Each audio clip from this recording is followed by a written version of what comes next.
What's up, everybody? It's John from Little Stranger here. Today I'm going to take you through our Logic Pro session of Red Rover, which was our most recent single that we released.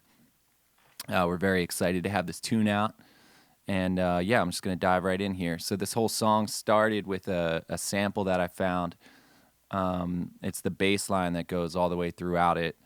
And it was sampled from a song called Teenage Chase by Keith Mansfield that was released in 1969, I believe, on the KPM 1000 music series. So I found this sample, and I'll run it for you here. And it's just such a good tone. And when we reached out to them to clear the sample, actually they gave us the option of if we re-recorded the bass, it would be like substantially less money than to use the actual master from the original song. But and I tried to do that. I recorded the same bass line through like 3 different basses through different preamps and compressors and stuff, and just couldn't find this same feel because this was recorded back in the day through like tape and probably in an awesome studio. And so we ended up just paying what we thought, you know, whatever was fair. It was worth it to have that sound in the song. So I kept that bass sample, and then the next step was getting a breakbeat on it. And I have a collection of breakbeats that I've purchased through this New York DJ producer called Paul Nice. He's got an amazing breakbeat collection. I had initially, usually when I do this, I'll find the sample or like my guitar part, whatever it is that starts out the song, and then I try to pair up drums with it. Typically, I start with a melody line and then pair up the beat. Not always. Sometimes I start with the beat, but on this one, I think I'd picked like 8 different break beats that I liked and chopped them up to the pattern that I wanted, the kick and snare pattern, and ended up with dialing this one in. And it's cool too. I brought Kevin in on that, and we listened through all the breaks. I'm like, yo, here's like the 5 that I've picked out. What do you think? Which one slaps the hardest to you off the bat? And it's usually a pretty like gut reaction, unanimous thing. We're like, yeah, that's the one. So this is the break beat that I ended up going with.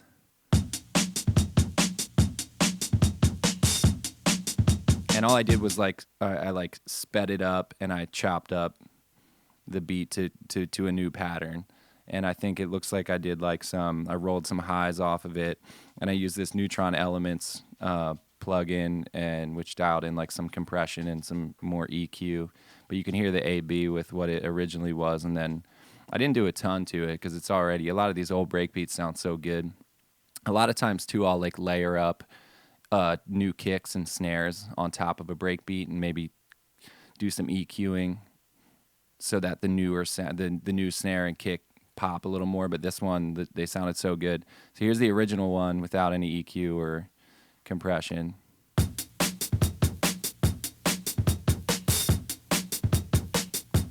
And you can just hear with some of the highs rolled off and some compression, it's got a little more. You lose some of that like tinny hi-hat, which I thought it sat better with the bass sample.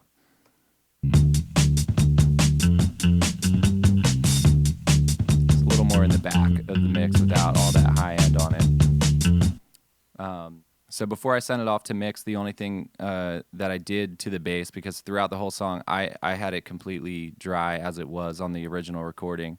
There's a few times in the song that I just rolled all the high end off when it was like a breakdown, so you just becomes this low bass. So let whatever's coming through, like maybe it's a spoken sample in the song, just shine a little bit more so you hear it just good. And then it pops back in with the EQ swept off of it. And then I did some similar things with the breakbeat throughout.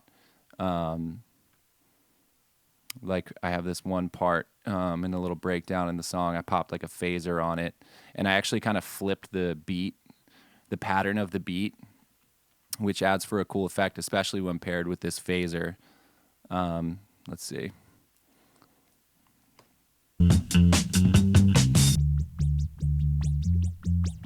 And I kind of like let the volume increase as it went, just build up some tension before it hits this drop. But it's a super cool effect. That's a Sound Toys plugin, the Phase Mistress, and I just picked like a preset on there and maybe tweaked it a little bit. So that was pretty much it. I mean, this whole thing, instrumentally, this whole session is only like 16 or 17 tracks, but it's like a 60-track session here, and most of those are vocals because we did a lot of group vocals and stuff. And like the way I set up my sessions is I usually have like drums up top, bass next, instrumentation. I got guitars and some synths, and then I do vocals at the bottom. I don't know if it's the best way. That's how I've always done it. I don't think my sessions are like the most organized things in the world, but they make sense to me, and so I just roll with it like that. Okay, so besides the breakbeat, the only other drums that are really in here, because that's just a drive-in breakbeat through the whole song, I added a crash. There's one crash in the entire song, and I found a drum fill and chopped that up a little bit and made it fit the tempo of the song.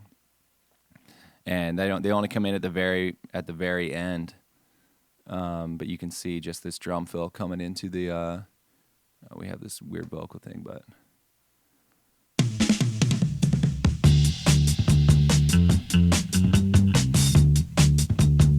And that drum fill rips. I think I just had to change it up like a little bit from the original, whatever I had downloaded as sampling. So that's it. The drums are super simple throughout. It's mostly that breakbeat just driving the song. And then post drums and bass, which really are like the essential elements of the whole song. I used 2 keyboards currently. A lot of times I'll work with Ross Bogan, and he brings over some other keyboards and synths. When I'm working on my own, the 2 I have is I have a Juno 6 that was my dad's from like 1984. It sat in my basement my whole life growing up. I had no idea how fucking cool this thing was.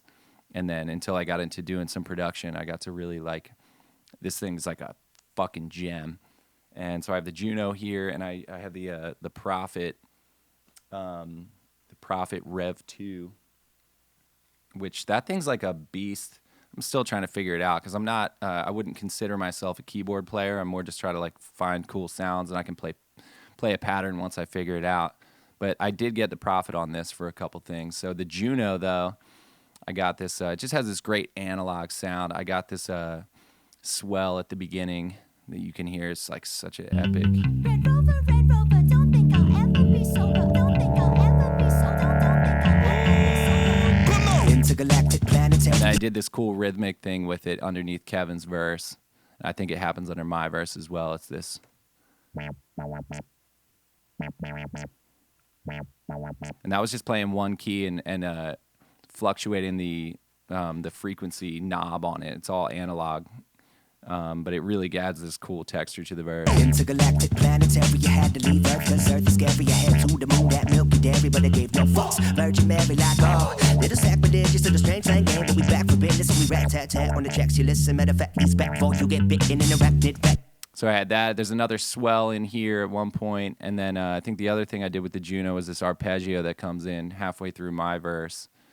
And I popped like this like Logic stock ensemble plugin on it. I just wanted it to sound wider and more tucked in the mix than what it sounds like dry, and I'll show you the difference there. But it was, again, this is like an analog arpeggio, so you kind of dial in where exactly you want the rate of the arpeggio to go until it's close enough. And so this is the line.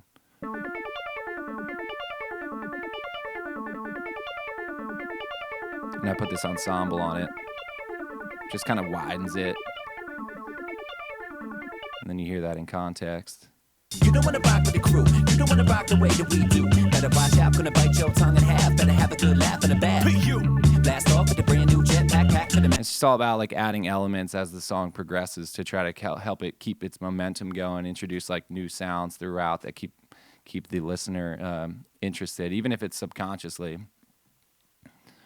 So that was the Juno parts on there, and then the Prophet stuff I did. I think I had these parts that, yeah, this was one that did not make the cut. Let's see, I don't even remember what this sounds like. arachnid back shit back with madness in effect with electric. Get rid of tit for tat, this quid pro no mo. Hold on, you bastards like, oh. And I'm very glad that did not make the cut. That does not add anything to the song. Kev's laughing. But the end, the Prophet fucking killed. We had this cool like swell coming into the climax of the song. Let's see, and I faded it in just to make it like reach that point right before everything drops in. And then that came into this other line on the Prophet. Let's see.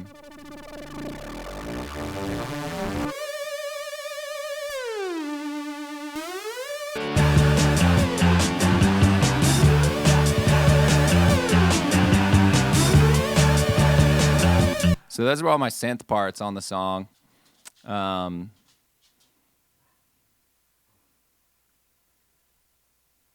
Break time.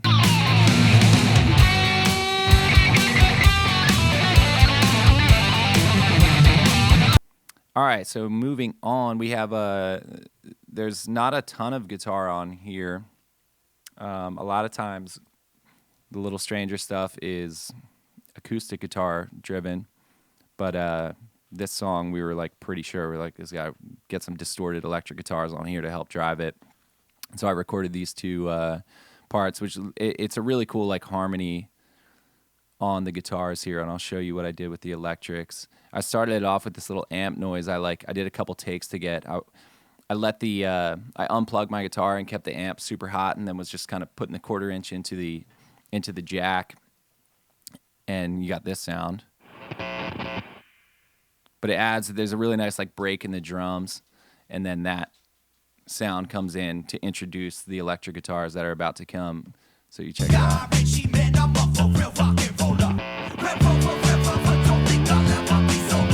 have these two parts going.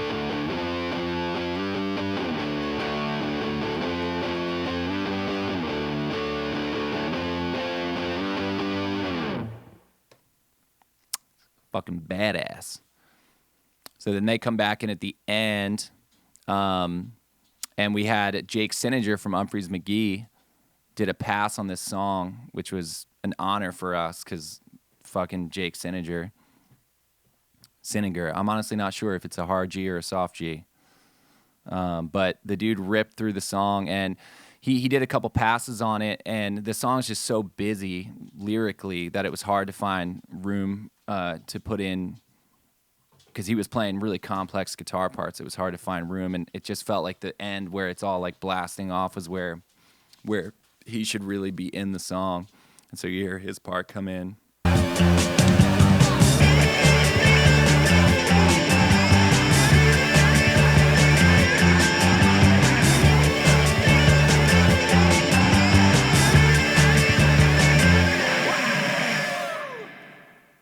I wish I could say that I could do that, but I can't. So shout out to Jake Cinninger of Umphrey's McGee. That was like way too cool to have him on there. That's some dream come true shit right there. Kuka, what are you doing, buddy? I got my dog here trying to play with a basketball. All right, so beyond the guitars then, so yeah, it was just a bass, breakbeat, some little tweaks here and there on them, and then it was like an all vocals song. The way that this one went down is I had Kevin walked in the one day when I was like, I had just the basis of the song made, and like I said before, we went through the break beats and picked out which one felt the best to us, and then I sent him a loop of that, and I'm pretty sure the next day he had his verse written, and we recorded it like mid-afternoon. A lot of times we record vocals at night when we're feeling super loose and maybe had a couple beers. But this was like mid-afternoon, I remember. Does that sound correct, Kev? It does sound correct. Yeah, it was like 2 o'clock. Were we sober for this song? For this part of the song, we were sober. We like to lean into the theme of the song, and we say, "Don't think I'll ever be sober," which I don't think is true. There will probably come a day, but Kevin laid his vocals down. Yeah, he might have done like 3 passes. We always try to get the take in like a pass, and you'll see on the session here, it looks like there was some comping done on his pass, but a lot of times we really try to get it in like one take. This is a super complex verse, so we like might have chopped some things up. But yeah, Kev laid his vocals in like a boss.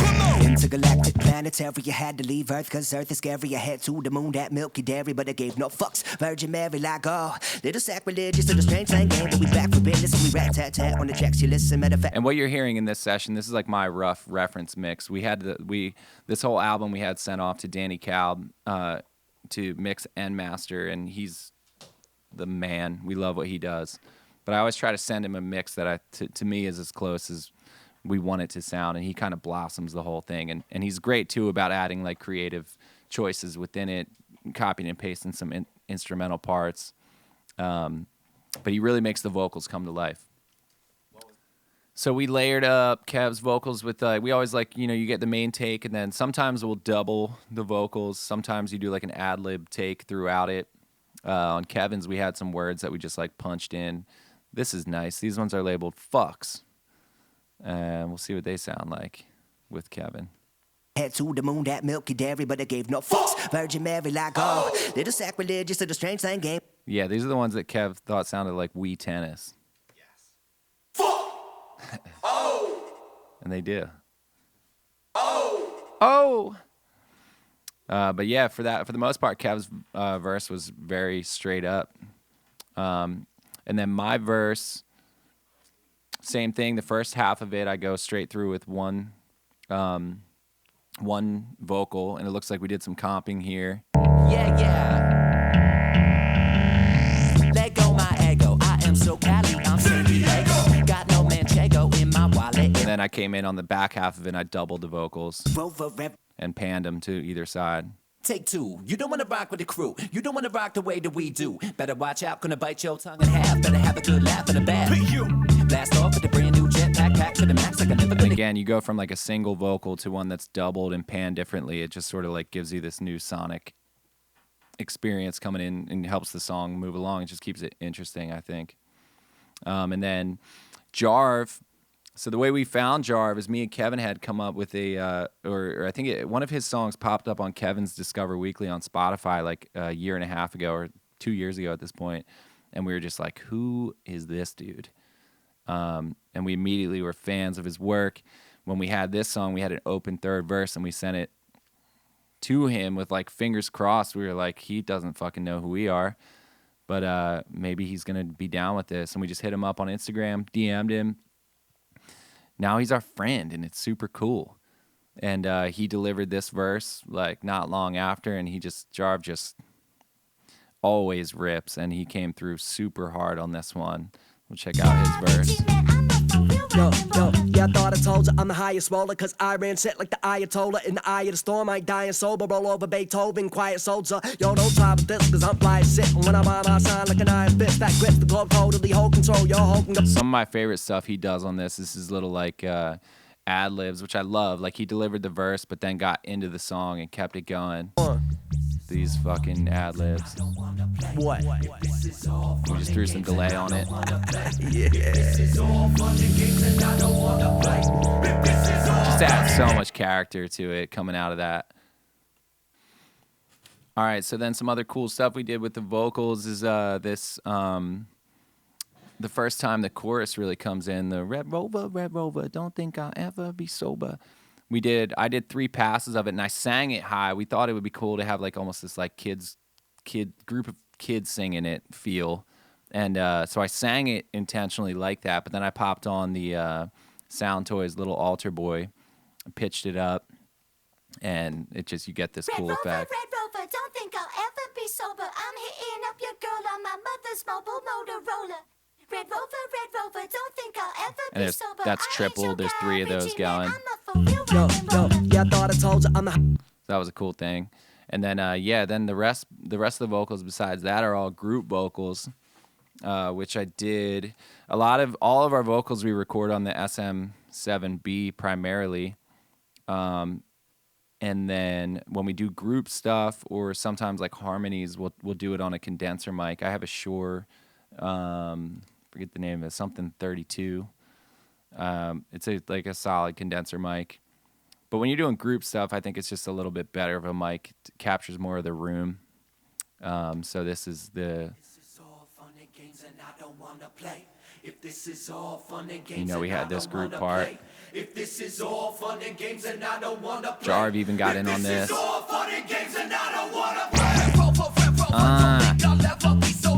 And then these were our other group parts. This is me and Kevin both doubled doing these.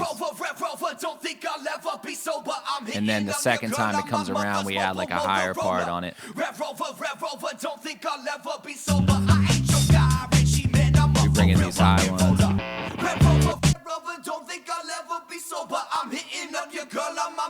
I think we even like fucked the lyrics up in there, but it didn't matter because the energy was there.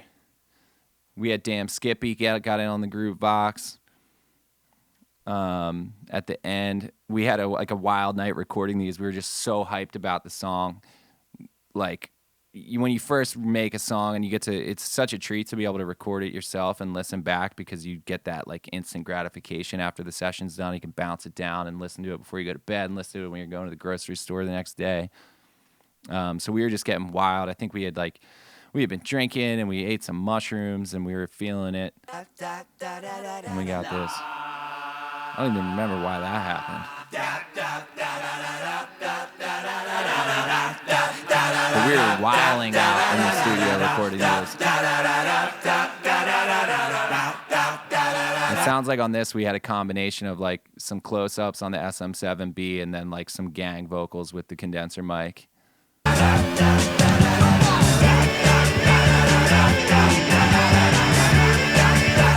But yeah, that's about it. That's kind of the whole story on Red Rover.